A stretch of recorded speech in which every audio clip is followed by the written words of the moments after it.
red jacket over there.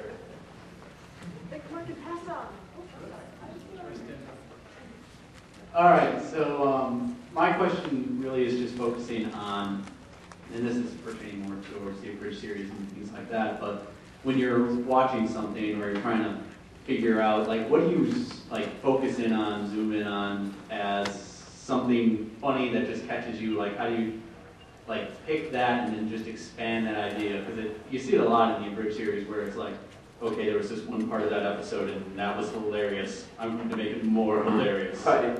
And then with that, actually I forgot the second part, never mind, just that.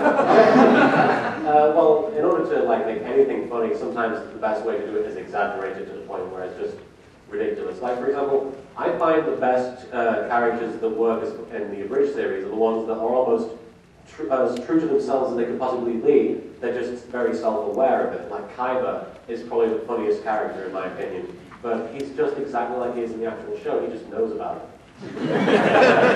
He refers to it a lot. Hence the screw rules I have money, because that's, I mean, some people say that's almost like a canon phrase now and then. Like I've seen people running like Kaiba websites who actually use that as their personal motto, and I'm like, he never said that. Sorry? It's on TV tropes. Really? Oh, yeah, and also screw money, I have the rules. But as far as like tackling the entire episode and making everything funny, what I do is usually I just take the entire plot of like, it's not always just one episode, sometimes it goes on to 6, but I take all the important bullet points and I list them. Like usually there'll be like 8 or 9 bullet points of like, you meet somebody, they challenge each other to a card game, something happens in the middle, he wins the card game. And that's the bullet point version of a lot of episodes. But usually there's sorry? Except for the one where he loses. The one where he loses, yes. But, yes, but ultimately the best way to do it, in my opinion, is to almost ad-lib what the characters would say in those situations. Is like look at those little bullet points and be like, what would characters say if he beat you beat? You know, what's the conversation going to go like? And some of the best stuff with Marek has come from just being like, oh, I'm a caller, what's going on? Oh my God, what are you wearing?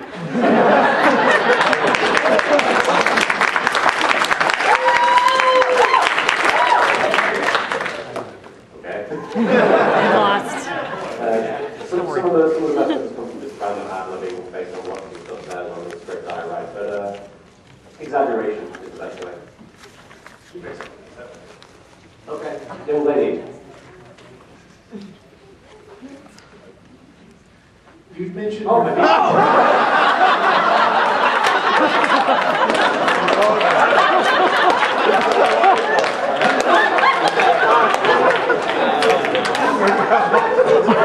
Your favorite portion tends to be the video ending. What is your least favorite portion of doing the videos?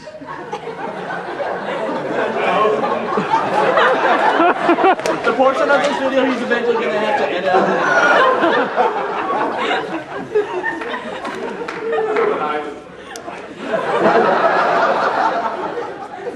Well, I mean, I've already said it. For me, it's the filming the live, the actual film.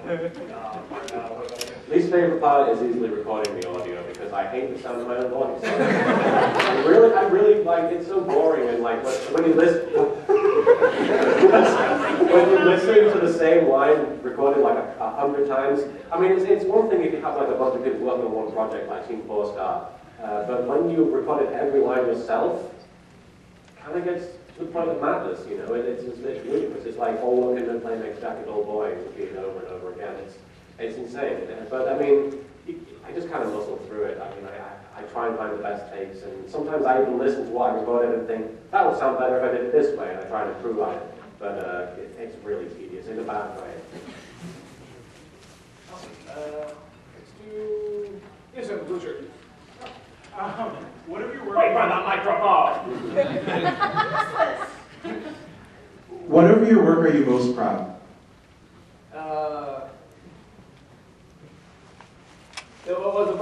One of our work are we most proud of? Yeah.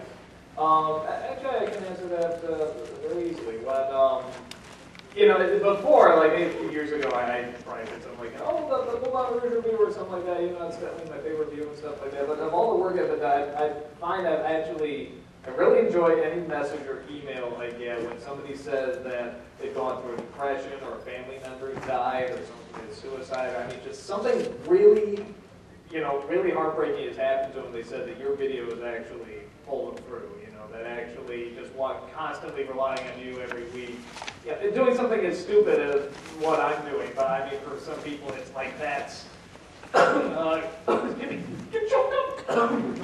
No, that like carries them through, through some really tough times. Anytime, for me, that's an accomplishment. That's something that just makes me feel unbelievable. It just feels like the world every time.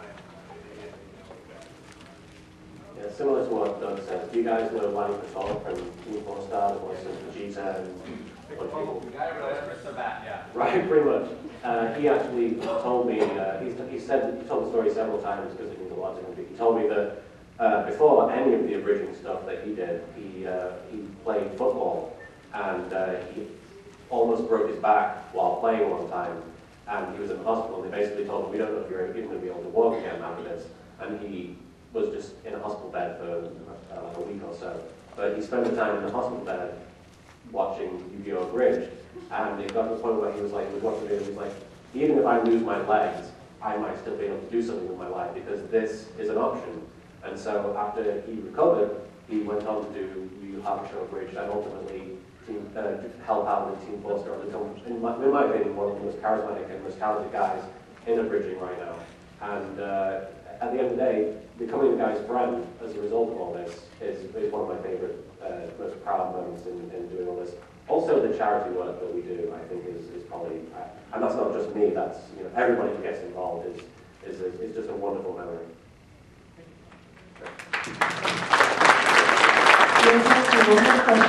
One more question. Who will it be? Who will it be? How about the guy who says my number one fan? That guy, the blonde hair, you, the black guy. You said it! I mean, what? Take it away from him! Take it away. No, I'm kidding.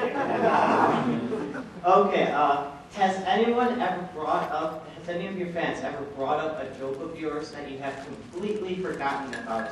And if so, how often? It actually, because most of the jokes that people bring up they bring up a lot. I mean, so it's like, I go back credit card, and stuff like that. Actually, one of the snow took me a minute. I didn't really think about it. Actually, the Rohit dog, it's like, originally I once said no, but today I have two, so. But no, it doesn't happen that often. It happens a lot with me. People expect me to remember entire scenes and recite them with them, and I'm like, I don't know how this goes. And they're like, but you wrote it. You don't know it off by heart. And I'm like, I kind of put these things out of my memory once the video's online, but I remember all things like Screw the Rules and all that stuff. But I mean, recently there's a series I started called Marek Plays Bloodlines, where Marek actually plays a game called Vampire the Masquerade Bloodlines, and people come to me and they're like, oh, that line from, they say the line, and I'm like, what's that from? I know that. It's funny. But that's been an obscure little gem, a little bit like that. All right, guys, we have to wrap up here. If you didn't get a question for us, we have other panels. And on top of that, we were going to do wait, something else. Hi. Blue. All right.